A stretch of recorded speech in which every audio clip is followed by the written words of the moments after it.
अगर आपके राजनीतिक सफ़र की बात करते हैं, जिस तरीके से आपने पॉलिटिक्स शुरू की कहें या फिर आप ग्रूम हुए, आपके ससुर लाजमी तौर पर आपने बहुत कुछ उनसे सीखा होगा। उस फेज़ के बारे में थोड़ा बताएं, उस पॉलिटिक्स के बारे में थोड़ा बताएं कि क्या क्या बारीकियां आप वहां पर सीख पाएं जब आप उनके साथ थे। देखिए, मैंने राजनीति शुरू करी ऑन माय ओन जी, मैं दिल्ली में, बिल्कुल, और ग्रास रूट की करी। एक ब्लॉक प्रेसिडेंट के से ऊपर उठी हूँ मैं। तो कोई ये मुझे नहीं कह सकता कि हवाई फायर से जो है कि किसी की पुत्रवधू थी और किसी की वाइफ थी उसके कारण मैं राजनीति के अंदर जो है आगे बढ़ी हूँ। मैंने ग्रास रूट में काम करा है और संगठन के अंदर उस समय काम करा। मुझे मौका दिया राजीव जी ने, सोनिया जी ने, और उसी नाते जो है मैंने आगे काम करा। और वो काम को उन्होंने मेरा जो है उसका जो है पूरी तरह से उन्होंने देखा कि ये मतलब ईमानदारी के साथ काम करती है, तो मुझे आगे भी जो है उन्होंने खूब बढ़ाया। अब उसके बाद जो है सुरेंद्र जी के आकस्मिक निधन के बाद फिर मेरे आदेश हुआ कि जो है मैं हरियाणा जाऊं। और हरियाणा इसलिए क्योंकि आप जानते हैं सुरेंद्र जी के और बंसीलाल जी के पूरा बहुत ज़बरदस्त तरीके से जो है उनकी लोग सारे पूरे हरियाणा के अंदर हैं कि उनको जाकर जो है संगठित करके उनको कांग्रेस के अंदर मैं रखूं। तो उसी नियत से जो है मैं हरियाणा की राजनीति के अंदर आई और वहाँ से मैंने काम करना शुरू करा। जहाँ तक आपका सवाल है कि क्या मैंने देखा चौधरी बंसीलाल जी और सुरेंद्र सिंह जी के अंदर, चौधरी बंसीलाल जी एक अलग ही निराले किस्म के व्यक्ति थे, और जो उनके साथ एक बारी बैठ लिया उसको समझ आ जाती थी कि धरातल से उठा हुआ आदमी, और क्या ज़बरदस्त विजन, एक विजनरी थे। उनकी सोच जो थी आगे की 50 साल आगे की थी। भिवानी जैसा हल्का और एरिया जो है सारा भिवानी, दादरी और ये महेंद्रगढ़ भी, ये पूरा दक्षिण हरियाणा मैं तो कहूँगी, जहाँ पर पानी की जो है कोई कभी सोच नहीं सकता था। लोग कहते थे कि हम जो है यहाँ पे सोच नहीं सकते थे कि यहाँ ईख उगेगी।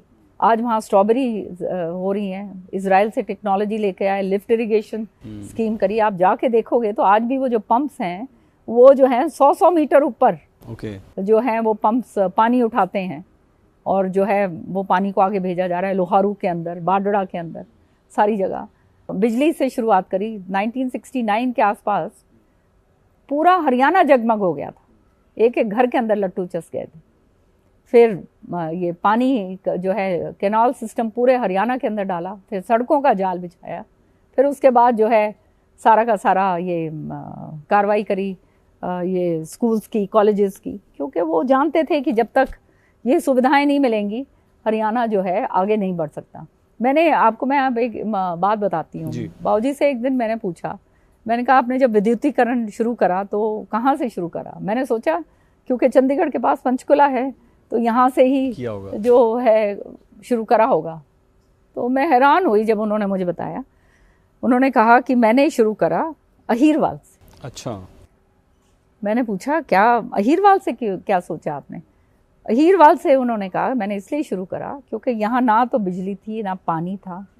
बागड़ का वो पूरा रेतीला इलाका है, पूरी तरह से क्लीन स्लेट। हाँ बिल्कुल। और वो राजस्थान से सटा हुआ है कि यहाँ के बच्चे पढ़ लिख जाएंगे और कम से कम खाने कमाने लायक हो जाएंगे। इसलिए बिजली का विद्युतीकरण अहीरवाल से शुरू करके इधर लेकर आए, क्योंकि इस तरफ तो पानी भी बहुत था ना, उधर तो कुछ भी नहीं था।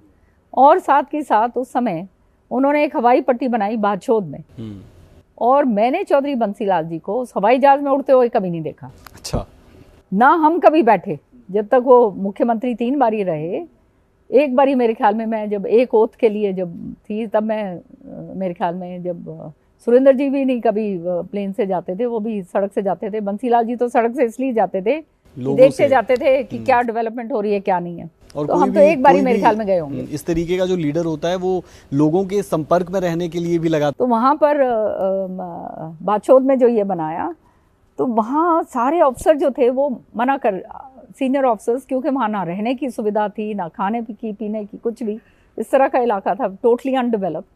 सो उनको बाबूजी ने ये खुद की बात बताई हुई है। आप अगर मेरी भिवानी की कोठी देखोगे, जो चौधरी बंसीलाल जी की पैतृक घर है हमारा जो पुराना, उसमें सारी जगह पूरे मैप्स लगे हुए हैं। ओके। तो इरिगेशन का मैप है और बाबूजी के हाथ से जो है वो जो है वो लगाई हुई हैं, वो पिन्स लगाई हुई हैं और डेट्स लिखी हुई हैं उस पर कि यहाँ से यहाँ तक सड़क पहुँच गई है, ये डेट, और यहाँ से यहाँ तक इस डेट तक पहुँचनी चाहिए। पानी के लिए भी, सड़कों का, पानी का, बिजली का, मतलब मैप्स एंड मैप्स। मेरी जब शादी हुई तब मैं जब आई, मैंने देखा, मैंने कहा ये क्या है, सारे मैप्स ही हैं।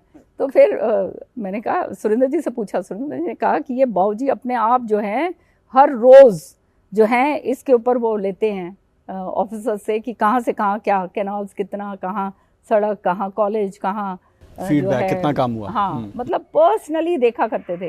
रात के समय हमने देखा, जब इसी सीएम कोठी के अंदर, जब यहाँ से रात को हम लोग भी रहते थे यहाँ, जब छुट्टियों के अंदर आते थे घर पे, तो रात को 1 बजे, 12 और 1 बजे के बीच में सारे डीसीज और एसपीज को फ़ोन करा करते थे। किसकी मजाल है उस समय की जो है तैनात ना होता, और एक एक चीज़ डिस्ट्रिक्ट का उनको पता होता था रात को, कहाँ पे क्या हुआ है और क्या नहीं हुआ।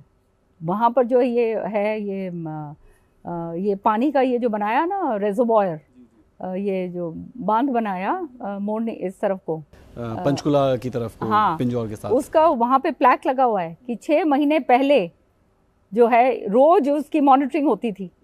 जो बांध बनाया, जी जी, हथनीकुंड बराज, हाँ, Hathnikund, yes you right, Hathnikund barrage पे वो प्लैक लगा हुआ है कि 6 महीने पहले, समय से पहले जो है इसका निर्माण हुआ। तो ये विजन ही है शायद। और ये जो आपने बातें बताई, इतनी पढ़ाई करा करते थे। एसवाइएल नहर, उनको मालूम था कि आने वाले समय में दक्षिण हरियाणा जो है, इसको जो है ये पानी जो है दूसरा ये इस तरफ को रह जाएगा, तो ये पानी दक्षिण हरियाणा की तरफ नहीं आ पाएगा, आने वाले समय में पानी की किल्लत होगी। तो उनका विजन देखिए कि उन्होंने ये एसवाइएल नहर का निर्माण करवाया, और पूरा का पूरा जब ये निर्माण पूरे हरियाणा के अंदर हो गया, तो सारे सरपंचों को बसों के अंदर बिठाकर और लेकर गए वहाँ दिखाने के लिए कि भाई ये देखो ये नहर खोद दी है, और पंजाब का भी पैसा वैसा सारा कुछ दे दिया। ये बात और है कि बाद में जो है अनफॉर्चुनेटली सरकार चली गई, और वो अदर के अंदर जो पंजाब के अंदर है वो भाई भतीजावाद वाली बात आ गई इनका, क्योंकि वो पगड़ी बदल भाई थे आपस के अंदर, वो राजनीति के अंदर जो है वो इन्होंने हरियाणा का हित जो है वो ख़त्म कर दिया। और आप लगातार ये तमाम बातें बताने के दौरान एक नई ऊर्जा के साथ ऊर्जान्वित होती हुई मुझे नज़र आई। नहीं, बिल्कुल हर तरीके से उनके बारे में जब मैं सोचती हूँ, और मतलब काम करने का तरीका ही अलग था, और एक बात अगर कह दी तो मजाल है वो ना हो।